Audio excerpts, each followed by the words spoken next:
Hey guys, Wyatt Claypool here. Man, sometimes you just have to sit back and appreciate the small things in life. We didn't win the federal election as conservatives, but at the very least, we get to watch liberals quickly regret their votes, including one Andrew Coyne, who says, "My latest on Carney's cabinet. Ladies and gentlemen, we have been had." Okay, settle down with the we here, Andrew. People like me were telling you that you were going to regret your vote for the Liberals because there was no evidence that they had changed at all since Justin Trudeau stepped down and Mark Carney came in. Mark Carney, as I've been saying, and as many other people have been saying, I guarantee you guys were telling it to family members and friends who were planning on voting Liberal. Carney was the economic advisor to Prime Minister Justin Trudeau since 2020 up until when Justin Trudeau resigned and Carney ran for leadership.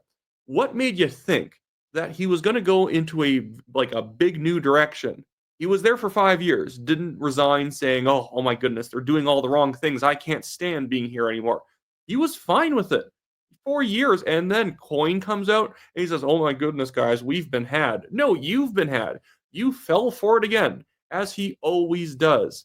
Andrew Coyne is just a status quo warrior. He votes for whatever seems very aesthetically moderate because he likes to think of himself, although he likes to pretend he's a conservative, he likes to think of himself as a middle of the road mainstream intellectual. And really, he's just middle of the road in everything. He's a complete midwit. He doesn't actually understand the issues he talks about, but he'll write an article 2 weeks after it's relevant that's 2,000 words long, and he just jams a thesaurus into it to seem smart. Again, we weren't had. Andrew Coyne was had. The entire article is just him being like, "Oh my goodness, all of the same people are in cabinet." It's like, yeah, what were you expecting? He was going to put different people in cabinet?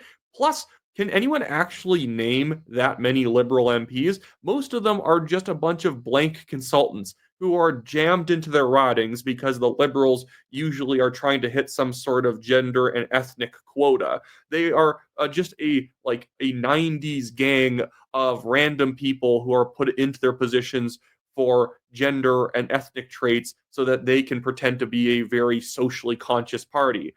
So they have a very short bench of people with actual credentials you can put in cabinet because a lot of them are just lobbyists and consultants who eventually got an MP job.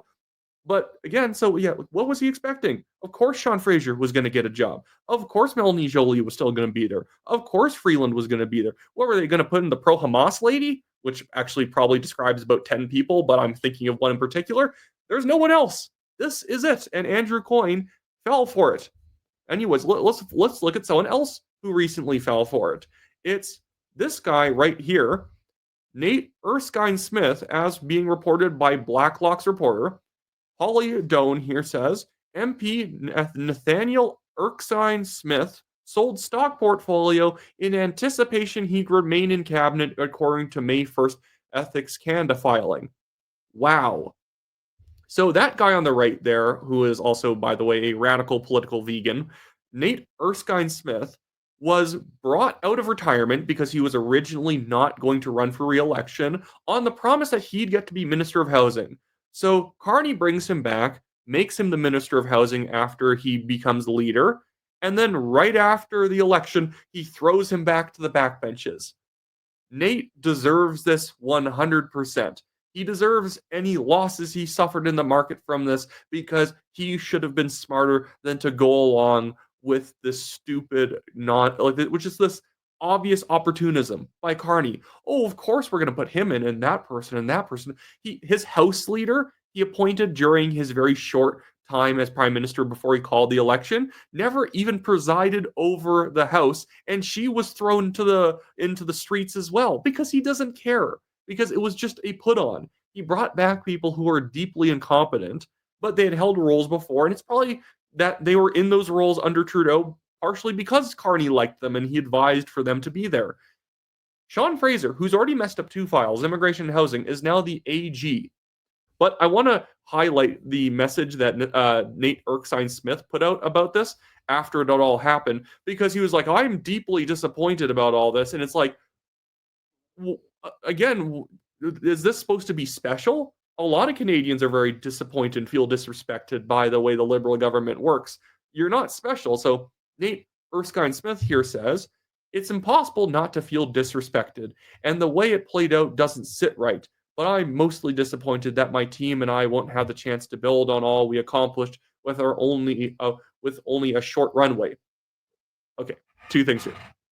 He didn't accomplish anything. I'm just going to start calling him NES because it's easier. NES didn't accomplish anything. But he's like, and then the first thing is, I feel very disrespected here. It's hard to not feel disrespected. Join the club? Is the irony not catching up with him here that he ran for the party that breaks promises and then he's surprised that his promise made to him was broken? But he thought it was going to happen because, maybe Mark Carney took off his glasses, although he doesn't wear glasses. He put on a pair of glasses, took them off, and says, NES, listen to me. This is my serious face. I love you, man. Of course you're going to be in my cabinet forever. Even though I told Trudeau to never give you a job before this point, don't worry. We're like blood brothers now. Because elbows up, a bunch of slogans. Come on, trust me. Oh my goodness. Hilarious. And do you know who they did put in to the housing ministry is the former mayor of Vancouver who helped absolutely balloon the price of homes in the city of Vancouver. Check this out. This is the new housing minister, Gregor Robertson, saying that his goal with the housing ministry is not actually to lower the price of housing. It's to supply more houses. But I'm going to get to it in another clip. He also wants to make sure the prices stay high. Affordable housing. Do you think home prices need to go down? No, I think that we need to deliver more supply. So the person asks him, maybe he misheard them, but I'm going to play a clip that contradicts that in a bit. The person said, do you think the price of housing needs to go down? Down. No, I think that we need to deliver more supply. So he says, no, I think we need to deliver more supply. Make sure the market is stable. Make sure the market is stable. That's a huge part of our economy. We need to be delivering more affordable housing. The government of Canada has not been building affordable housing since the 90s, and we've created a huge shortage across. So he's basically also saying the Liberal record sucks on affordable housing, at least from a left-wing perspective, that the government's supposed to be involved in building it. But he said we're supposed to keep the market balanced. Now, that should be a really big red flag on the field, because the problem is the current market is not good. It is not in balance, but he wants to keep this current balance because it's very, very bloated. And in a response to that clip from Mackenzie Gray, Gregor Roberts says, the question I answered was about reducing the price of a family's current home, which for most Canadians is their most valuable asset. The question wasn't, should homes be more affordable? Of course they should. Vancouver led the country on co-ops rental-only zoning. Okay, he might have led the country on more co-ops and rental-only zoning. That doesn't mean he performed well on housing. Remember, he was the mayor during the housing crash. In theory, housing should have gone down in price. Housing, when he was mayor, ended up increasing by 179% because he is the king of building nothing. Yes, they technically built, but he ended up having it be so difficult to build, so difficult to get a permit, that it skyrocketed the price of housing. And naturally also it has to do with immigration, which was also going up during his tenure during Harper, and I'm not sure if his tenure went on during Trudeau, but the supply shrunk, or the supply did not grow very much in Vancouver, and immigration was extremely heavy during that time. Within the city limits of Vancouver, because immigration's always been high in Vancouver, even when nationally it's been a bit down. But now let's get to another Gregor Robertson clip that doesn't exactly jibe well with what he's claiming here.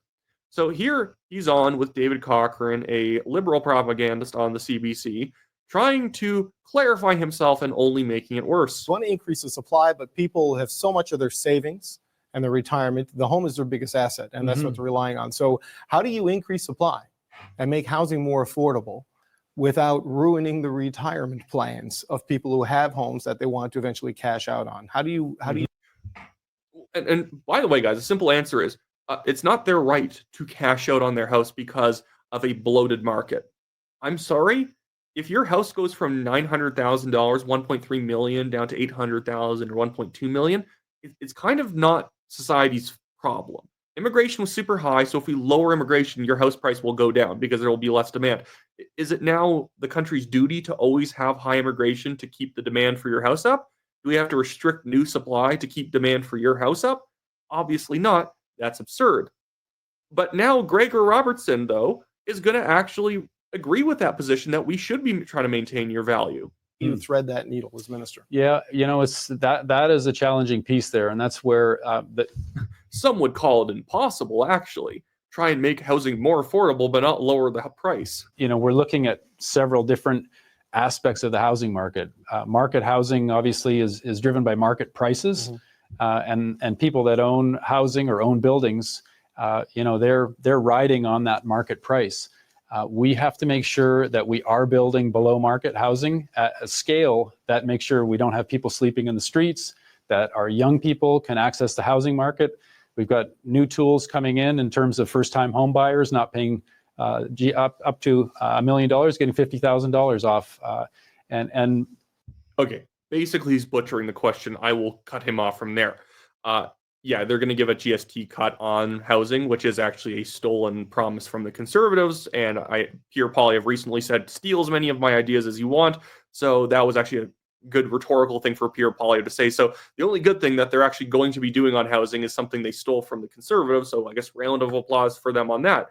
But he's falling all over himself, just saying, well, we're not going to try to affect people's prices. We're just going to build more below market value stuff. It's like, well, that's naturally going to lower the supply, like the price of everything. But again, I'm worried that his actual top priority he vocalized was stabilizing the market, because the market is currently not very good and he wants to stabilize it here. You can't get more affordable housing if you're too worried at keeping overvalued properties at their current price. And again, that's kind of a bad thing overall. We don't owe it to homeowners who want to sell their houses to have the market wrap around their priorities. But here's here's some other clips of other ministers, newly appointed ministers like Sean Fraser, answering questions to the media. It was kind of brutal that this is how bad these people are at answering questions, and they're technically veterans at this point. Sean Fraser is now the Minister of Justice, previously Minister of Housing and Minister of Immigration. He failed at both. And now he's going to try and succeed in what is actually a more complicated department. When you decided not to run again, you said it was because you wanted to spend more time with your family. And you said when you were coming back again that you worked out a deal with Mr. Carney that you'd be able to, have a little bit more work-life balance. How does that jive with your new role? Well, I expect what you're going to see is when the House of Commons is not sitting, given the nature of the portfolio, a lot of the stakeholders we have are less interested in having you attend groundbreakings, the openings of new buildings that you may have funded, and are quite accustomed to having meetings virtually. Basically, he was lying. He didn't actually want to spend more time with his family. If he needed to spend more time with his family, why doesn't he just work as an MP?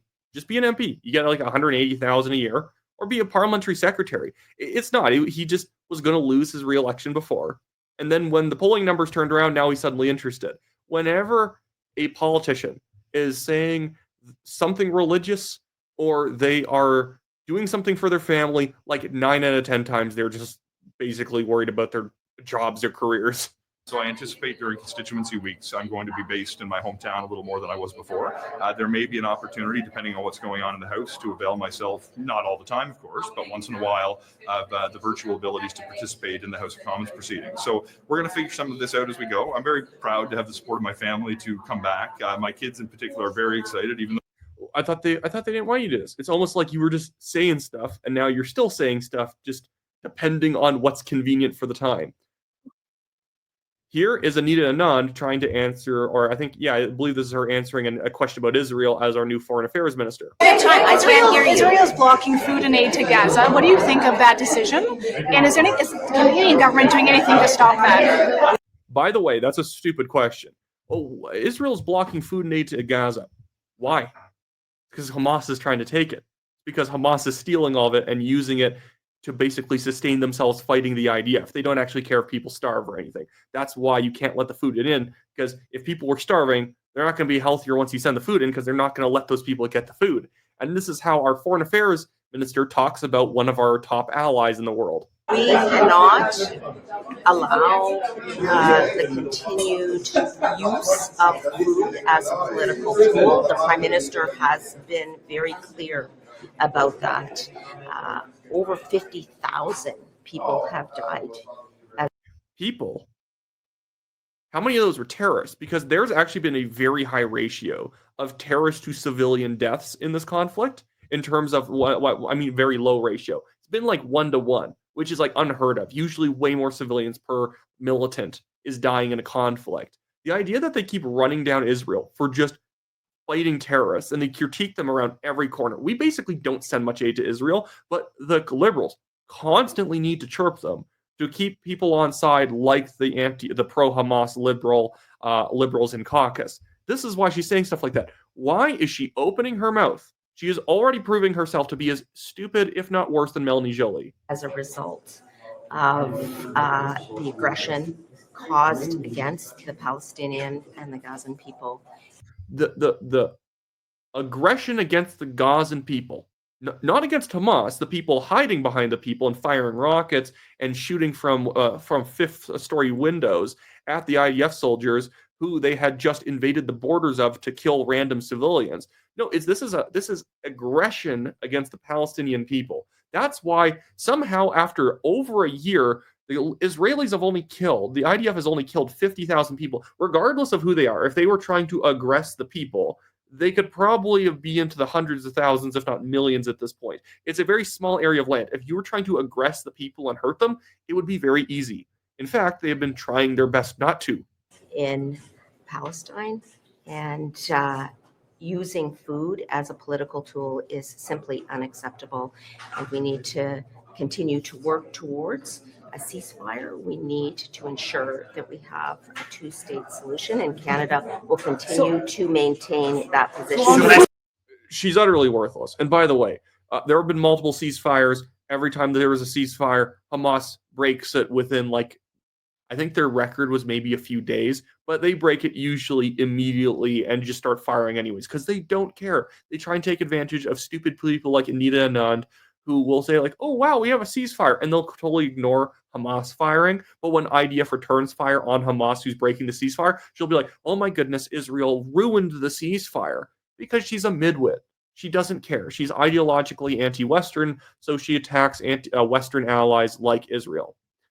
Oh my goodness. And now we have Stephen Bilbo here. He is now our Minister of Canadian Identity and Culture, which sounds very draconian. And he used to be the Environment Minister, and he still is pro-destroying the energy industry, but he's still very anti-energy industry, and he will not shut his mouth. You think Carney would get this guy to shut up if Carney was actually going to be different than Trudeau? That she's still concerned that you're part of cabinet, and also the new selection of Mr. Blusen for the environment minister. She says it's too close of a tie to you. What do you say in response to that? Yeah, because the new environment minister was his parliamentary secretary, like his deputy environment minister. The guy who served and approved of what Guilbeault was doing is now the guy in charge. I think we will have to agree to disagree with Premier Smith. We think that protecting the environment, fighting climate change is important. Lots of Canadians believe that as well. It was a central element of our platform, and we will make good on our commitments. The Prime Minister last night on TV seemed to open the door to potentially changing the emissions cap or the IAA to get projects built. What do you think of what he said? Well, these are important conversations that we will need to have in the coming weeks. Premier Smith is saying that you're anti-pipeline still. What do you say in response to her concerns just broadly about the cabinet, and how do you deal with national unity? How do you address that right now? So on pipelines, people should remember that we bought a pipeline, Trans Mountain, and that is only used right now about 40% capacity. I talked about this with Candace Malcolm on her show. She knew the details. I actually didn't on this particular thing. She even confirmed that no, that's a lie, that is only being used at 40% capacity. It only came online very shortly ago, and it was 40% capacity immediately. And since then, they're basically at full capacity. This is such a stupid point that I hate whenever it comes up. Oh, there's no business case for pipelines. That's why we shouldn't build them. They put as many regulations in the way, as many taxes in the way. They hold up the projects so that they cost more to pursue. And then when the project falls through, they're like, see, there wasn't a business case. We walked in the room, shot Mr. Business Case in the head, and he died. It's probably because he just didn't have the will to live after we pumped some rounds through his skull. That's probably what actually killed him. Was he just didn't want it enough. I hate this garbage. They'll put every barrier in the way to an energy project, an actual good energy project, and then they'll toss subsidies at renewable projects. They only exist because of the subsidies, and they'll pretend like this is the new industry that we need to be pursuing, something that only exists because taxpayer money is being dumped on it. There's a business case for that, but just like takes a pump action shotgun to the chest of the oil and gas industry and is like, whoa, look, it can't survive on its own after we put a giant hole through it. Anyways, yeah, nothing's changed with the Liberals. Carney is acting the exact same. I'm going to finish this video off with a short clip from Pierre Polyv, and I want to link that video below for you guys to go check out, because I don't want to play the full version, but I think the Conservatives are actually doing some really good content right now on the new cabinet. Hopefully they're getting their footing, because towards the end of the election, they became kind of soft, and they were just saying change for change's sake, rather than making a very direct point about what they're going to do, rather than building a better vision, rather than running on a audacious new vision. They were kind of just running on the idea that we're changed and the other guys aren't. But this is actually quite good. In his first press conference, Mr. Carney talked a good game about reversing Liberal policies in these areas, but now we have to find out if he was serious. And so far, it's not a promising start. The first disappointment is, unfortunately, his cabinet. He appointed Trudeau's old team and Trudeau's old advisors. Stephen Guilbeault, whose radical green agenda would shut down all future developments in our resource industry. So, great video here. I'm going to be linking that in the description below, as well as pinned to the top of the comments if you guys want to go check that out. And, well, I guess it's good to be back from Victoria in Calgary now. I'm going to have to make a video on my adventures there, because I became the most shat on, not to, sorry, say something that sounds kind of vulgar, sorry about that, but I became like the most dumped on like staffer in my first 3 days on the job. I had so many MLAs attacking me. It was ridiculous. I think I had 3 separate MLAs launching personal attacks on me for no reason, because they're upset that we were calling them out for being fakes, because they're pretending to be conservative at the same time they stump for things like DRIPA and whatnot. And, what do? We had to call them out. They don't like being called out, so they tried to attack me, and then they quickly regretted it. So you're going to hear all about that. That's going to be a fun story. I'm going to have some other stuff to cover about David Eby freaking out about my boss, Tara Armstrong, because I work like a very semi-part-time advisory role with the independent MLA Tara Armstrong from Kelowna. And so that's a story I'm going to be covering. Lots of stuff has been piling up because was working like 8-10 hour days while I was in Victoria, and I could only do 1 story a day. And those were like 3-story days. I was missing out on so much news. So I guess that's it for this video, guys. Make sure to like this video, comment, subscribe, do all that great stuff. See you later.